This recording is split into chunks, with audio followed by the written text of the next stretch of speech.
Gloria a Dios. Aleluya, gloria a Dios.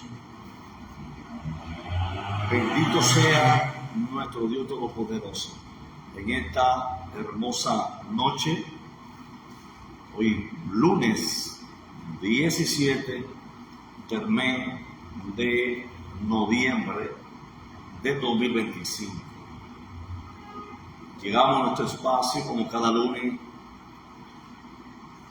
Este programa que lo hacemos con la intención, con el deseo, con el anhelo de que sean edificados a través de la exhortación, de la enseñanza, de la palabra de Dios. Nuestro programa Abriendo la Escritura, que le habla a sus hermanos, su hermano pastor, Félix Coronel Pérez, desde la República Dominicana. Nos encontramos en la iglesia ahora mismo, haciendo la transmisión, ¿verdad?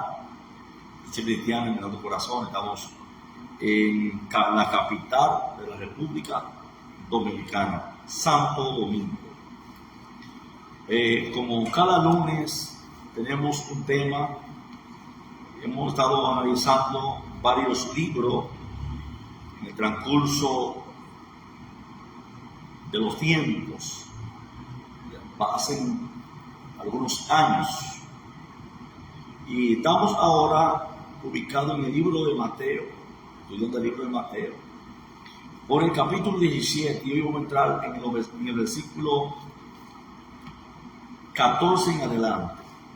Ahí vamos a estar nosotros del 14 al 27, vamos a compartir una enseñanza que hay ahí en ese cuadro bíblico, que es donde encierra dos temas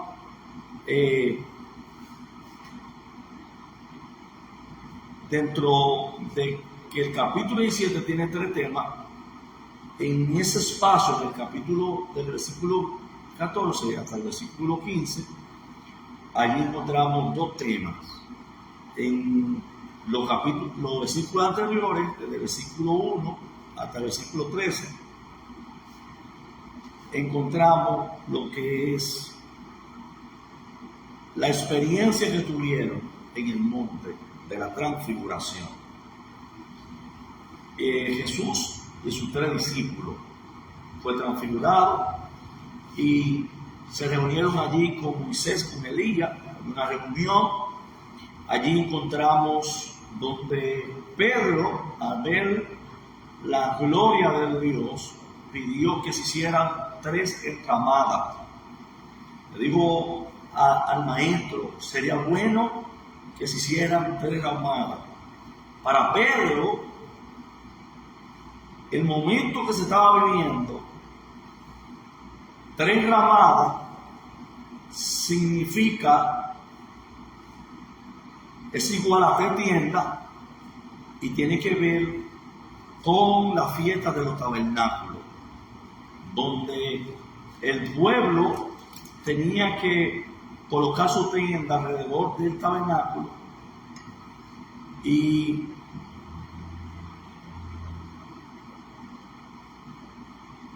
no era lo que Pedro pensaba. Por eso escuchamos dentro del episodio la voz del Padre decir: este es mi Hijo amado, en cual tengo complacencia, a él hoy. Entonces, ya ahí Pedro deduce que es una experiencia. Y entonces es bueno e importante los estudios de la palabra del Señor. Gloria a Dios para siempre. Entonces, amado hermano, vamos a leer el versículo 14 y 15.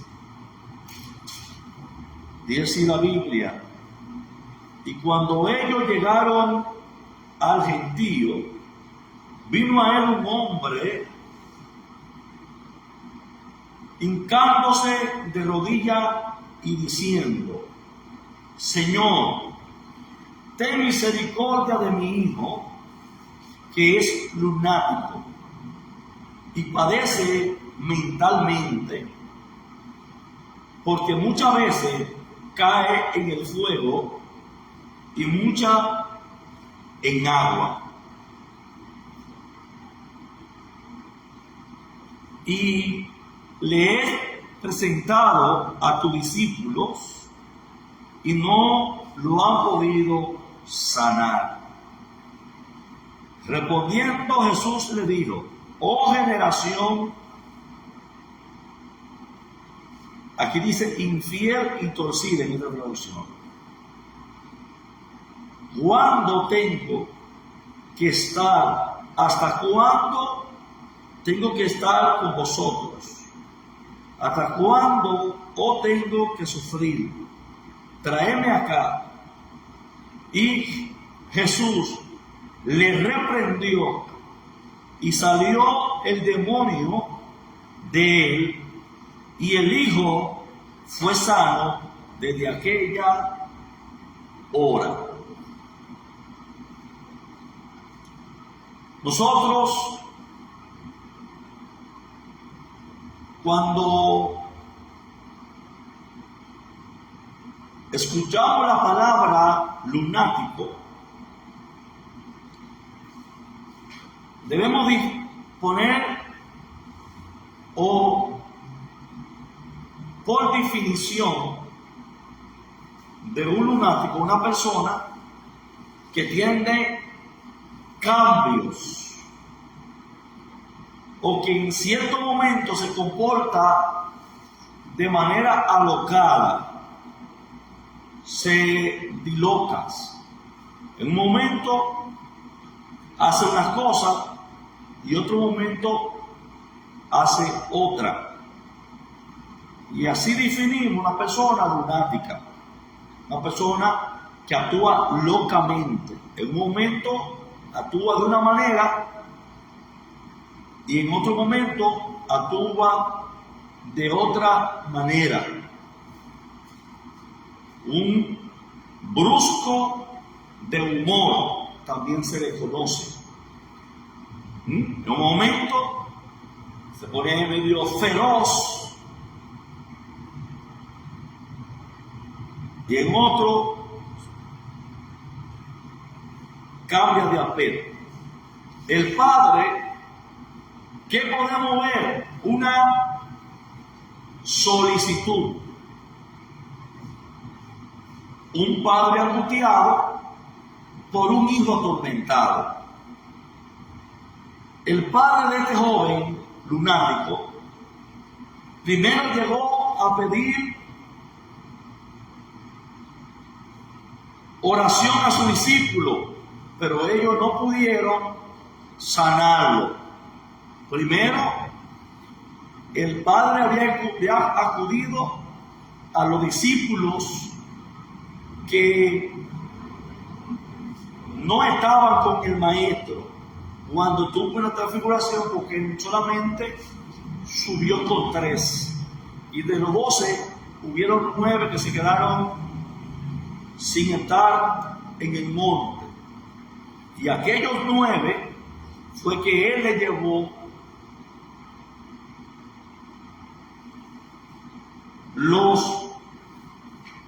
a sus hijos, y aquellos no pudieron, porque habían 3 discípulos que habían venido descendiendo con Jesús del monte de la transfiguración. Entonces vemos el reclamo que Jesús le hace a una generación perversa, inicua, ¿verdad? Dice: ¿hasta cuándo he de estar con vosotros? Las perversidades, el pecado. ¿Hasta cuándo he de soportar? Traémelo acá. Invitó que trajeran al muchacho. Dice que reprendió Jesús al demonio, el cual salió del muchacho, y quedó sano desde aquella hora. Es impresionante ver a un Jesús reprender demonios, porque en el Antiguo Testamento no encontramos una expulsión o una liberación de demonios. La Biblia dice que Saúl tenía espíritus que lo atormentaban, pero que cuando David tocaba el alma, los demonios no lo atormentaban. Es decir, no había una liberación, solamente cesaba el tormento. Aquí vemos a Jesús, el Hijo de Dios, que tiene la esencia del Padre, reprendiendo demonios. Y posiblemente tenemos personas que no creen en los demonios, aunque otros exageran, otros no creen. Siempre hay dos grupos: los exagerados y los que no creen. Y en plano medio, los que de una manera moderada conocen. Entonces, los discípulos se quedaron intrigados, preguntándose por qué su oración no había sido efectiva cuando tuvieron un momento a solas con el Señor. Entonces ellos le preguntaron. Al ver los discípulos que Jesús reprendió el demonio que estaba en aquel joven, ellos se sorprendieron, estaban intrigados por lo que había acontecido, pero también esperaron estar aparte para hacer la pregunta al maestro. El versículo 19 dice: viniendo entonces los discípulos a Jesús aparte, dijeron: ¿por qué nosotros no pudimos echar fuera? Lo cual Jesús le dice: primero, entonces, para Jesús explicar y darle respuesta a la pregunta, entonces, mire que Jesús le dijo a ellos. Jesús le dijo: por vuestra poca fe, porque de cierto os digo que si vuestra fe, como un grano de mostaza, si tuviera fe como un grano de mostaza, dijere a este monte: pásase de aquí allá, y pasará, y no os será imposible. Es impresionante, es importante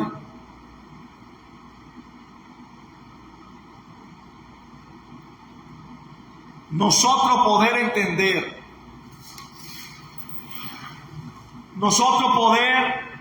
entender, la palabra de Dios. Miren la respuesta de Jesús a la pregunta que le hacen los discípulos, y usa la mostaza en respuesta a la pregunta, para que ellos puedan entender. Cuando vemos a Jesús hablar de las parábolas 8 parábolas, partiendo del trigo y la cizaña, la parábola del sembrador, la parábola del tesoro, la parábola de la piedra preciosa y diferentes parábolas, son en torno a una pregunta que se le hace, y como todo maestro utiliza cosas naturales para ilustrar mensaje espiritual, pero que se debe conocer la naturaleza de lo que se está utilizando como ilustración para poder entender el mensaje o la enseñanza que el maestro está dando. Cuando él le habla de mostaza, la mostaza es sembrada en la hortaliza. Suele ser la semilla más pequeña de la hortaliza. Pero una vez que crece, su rama es grande. Pero el punto está de que no solamente se está hablando de fe grande o una fe chiquita, porque aunque cuando crece la rama, la mata, luego se sembrará la mostaza, es la más alta dentro de la hortaliza. No está hablando porque si tu fe como grano de mostaza, le dije a esta montaña muévete, está hablando del grano de mostaza. Amén. ¿Por qué? Porque el grano de mostaza es resistente, es fuerte, y así debe ser la fe. No está hablando de tamaño, está hablando de resistencia, porque el grano de mostaza es chiquito, pero es resistente, es fuerte. Y una vez, cuando tenemos una fe fuerte, firme, resistentes, los problemas más grandes que se puede levantar no van a doblegar nuestra fe. Cuando la fe es fuerte, las circunstancias se van a doblegar a la fe. Pero cuando la fe es débil, la circunstancia no le permitirá tener resultados satisfactorios. ¿Por qué? Porque se acaba de decir en el contexto inmediato que Jesús estaba descendiendo del monte de la transfiguración. Se había transfigurado una experiencia sobrenatural. Había una reunión sobrenatural. Al descender de aquella experiencia, de aquella reunión, él y 3 de sus discípulos se encontraron en este escenario, y el hombre, dándose cuenta que Jesús había descendido, viene a postrarse delante de Jesús y a orar y a pedirle al maestro por su hijo lunático, que era atormentado por un demonio, que en un momento lo metía en el fuego y otro momento lo metía en agua. Es decir, que ese demonio tenía 2 jurisdicciones: el agua y fuego, porque hay demonio de agua y hay demonio de fuego. Y cuando un demonio tiene agua y fuego, significa que puede, en el mundo espiritual, puede estar en los 2 ámbitos, en el agua y en el fuego. Porque en un momento lo echaba en el agua Y un momento lo echaban en el fuego. Yo he tenido experiencia de que ha habido personas endemoniadas que me han pedido agua y me han dicho, me quemo. ¿Verdad? Y yo puedo pensar que el quemarse es a causa de la presencia del Espíritu Santo. Quemarse es causa de la manifestación que hay en el cuerpo, del Espíritu que está en el cuerpo. Porque luego que reprendemos espíritus, yo he podido también tener experiencia donde me piden agua, ¿verdad? Porque tengo sed. Otro me piden fuego. ¿Por qué? Porque son de fuego. Entonces, es la manifestación. Entonces, ¿qué pasa? Que ellos no pudieron. Y Jesús está diciendo, obra, pero ahora le dice que si su fe es como un grano de mostaza, le dijera a ese monte, muévase. ¿Entiende? Entonces, no es el tamaño, es en este contexto, es la resistencia, la firmeza, que la fe es la inmunidad, tiene que ver con firmeza, tiene que ver con confianza.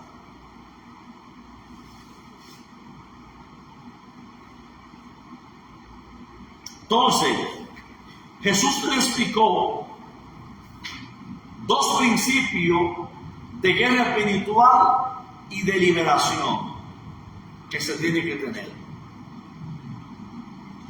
Hay que tener fe, porque nada es imposible para el que tiene fe, porque la fe es la certeza de lo que se espera y la convicción de lo que no se ve. Y si tenemos fe, somos agradados a Dios. Porque sin fe es imposible agradar a Dios. Y si estamos agradados a Dios por la fe, habrá respuesta y habrá liberación. Y la guerra espiritual vamos a tener victoria. Número 1, se requiere de fe. En el verso 20, ya nosotros lo vimos. Número 2, para cierto tipo de demonio se requiere ayuno y oración previa. Tener ayuno y tener oración. Para tener revelación y fortaleza espiritual. Efesios 6, 2 y segunda y Colosenses capítulo 2, verso 15. Vamos a leer uno de los dos textos. Pero vamos a leer los textos, vamos a leer uno de los dos textos. Colosenses 2:15 dice lo siguiente: despojando a los principados y las potestades,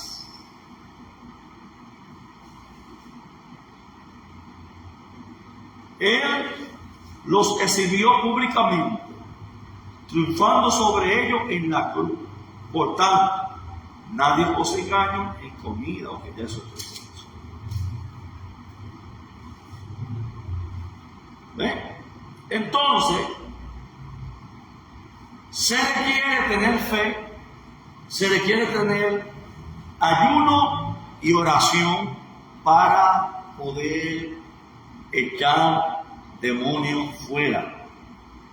Para la guerra espiritual y para la liberación se necesita fe, se necesita tener ayuno y tener oración.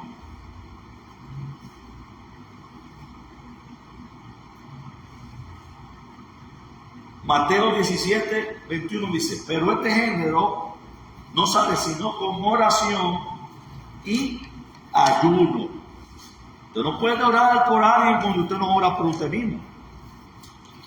Porque usted no puede, no puede. Primero, usted debe tener oración, ayuno. No es que cuando se manifiesta el demonio, usted va a empezar a ayunar para después. No, usted tiene que tener una vida consagrada en ayuno y oración y de fe para la guerra espiritual y para la liberación. Y otro punto, hay que tener conocimiento en el arte de la guerra espiritual. ¿Por qué? Porque estamos en tres maneras se pelea la guerra: cuerpo, que es la parte física; la parte espíritu, la parte espiritual; y almáticamente. David dijo: saca mi alma de la cárcel para que yo pueda adorarme. Y David no estaba en una cárcel, estaba en la condición espiritual que se encontraba, almáticamente. Su alma.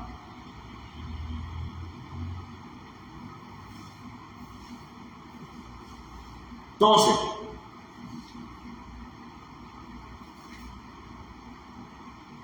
ahí vemos cómo el Señor Jesús le da estas instrucciones y estas enseñanzas. Ahora pasamos al segundo punto del capítulo 17. Cobro del impuesto. Poco después de entrar en su casa, Pedro recibió una visita oficial.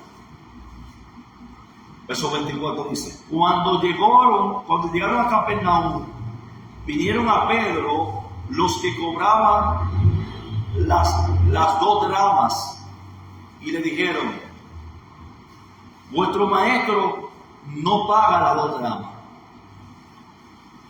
Las 2 dramas era el equivalente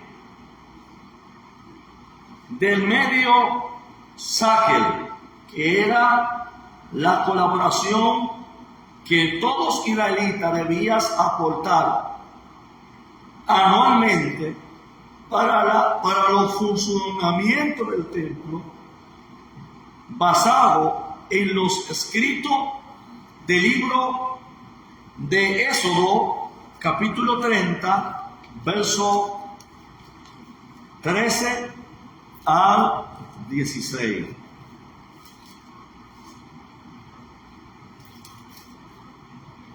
Había que pagar impuestos del templo, y Jesús pagó impuestos del templo, hermano. Impuestos del templo. En el templo hay que pagar impuestos. Hay que pagar su impuesto. Aunque es sin fines de lucro, debe pagar impuestos en la iglesia. 30, versículo 15 al 16.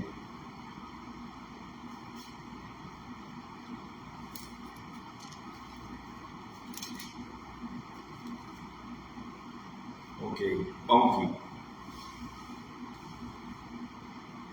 Cualquiera que pasare por la cuenta de 20 años arriba dará la ofrenda al Señor.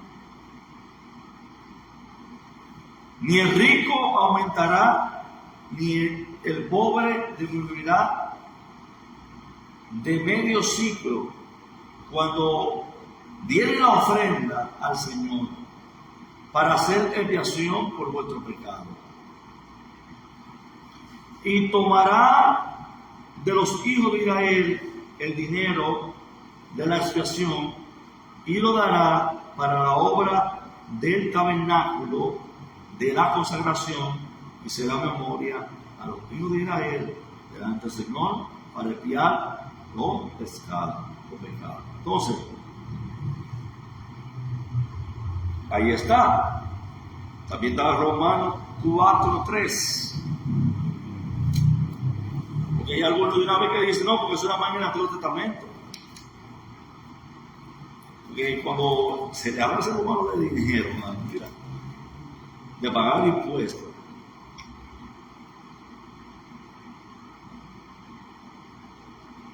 porque, ¿qué dice la Escritura? Creyó Abraham y fue contado por justicia, ¿verdad?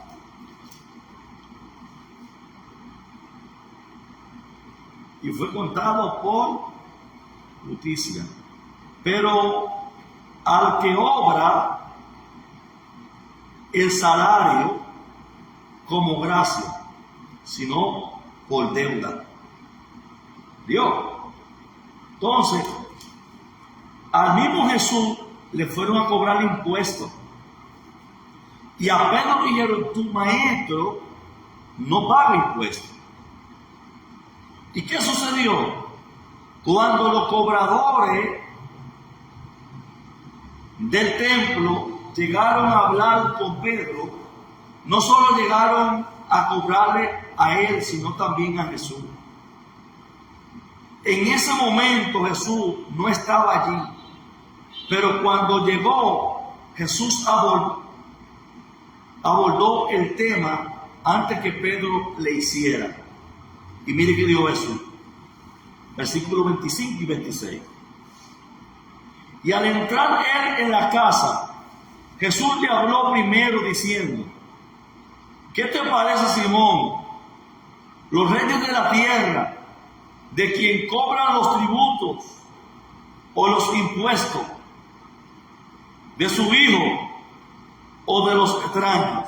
Pedro respondió, de los extraños. Jesús le dijo, luego los hijos están exentos.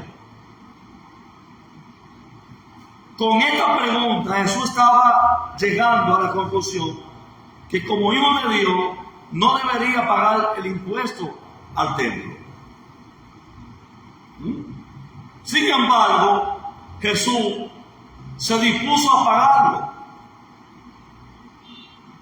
para enseñarle a Pedro y mostrarle a Pedro a hacerlo. Lo más curioso es que no tenía dinero en ese momento, ya que no lo sacó de la bolsa, sino que Jesús explicó a Pedro cómo tener el dinero para pagar el impuesto. ¿Y qué hicieron? Verso 27.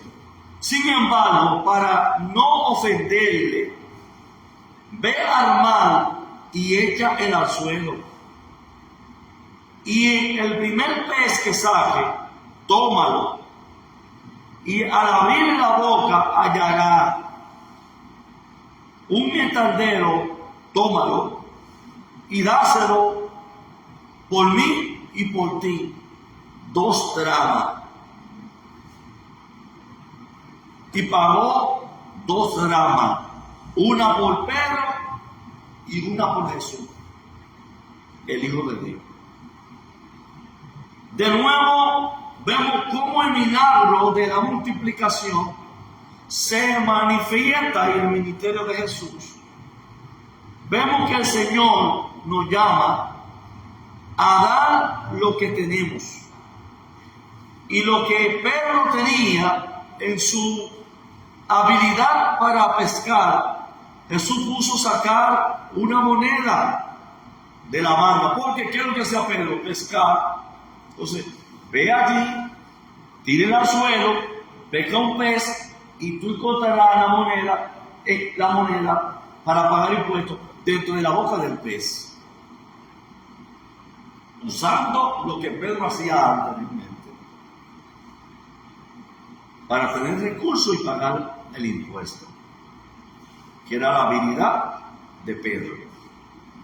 Jesús puso sacar la moneda de la manga, pudo producirla de otra manera, pero el Señor quiere que participemos y demos lo que tenemos en las manos, y Él nos bendecirá y hará milagros. Vamos a ser partícipes de los milagros y de la bendición de Dios, a través de despojarnos y a través de soltar, más cuando es para la obra del Señor. Yo estoy hablando del milagro, de la ofrenda que había que pagar anualmente para el impuesto del templo. De la ofrenda que estoy hablando. El entendero es equivalente a media onza de plata, la cual era suficiente para cubrir el impuesto de Jesús y de Pedro. Este es un gran ejemplo de la provisión de Dios para cubrir todo tipo de necesidades. Mira, nunca Dios te va a mandar despojarte de lo único que tú tienes, para dejarte sin nada, y a tu familia sabiendo que tú tienes responsabilidad en el hogar, en la casa y personales también. Dios es un Dios justo, un Dios fiel, y Él, cuando te manda a despojar de algo, es porque tiene un milagro que va a realizar a tu favor y te va a bendecir. Así que reflexionemos en esta enseñanza. Dios le bendiga, y el próximo lunes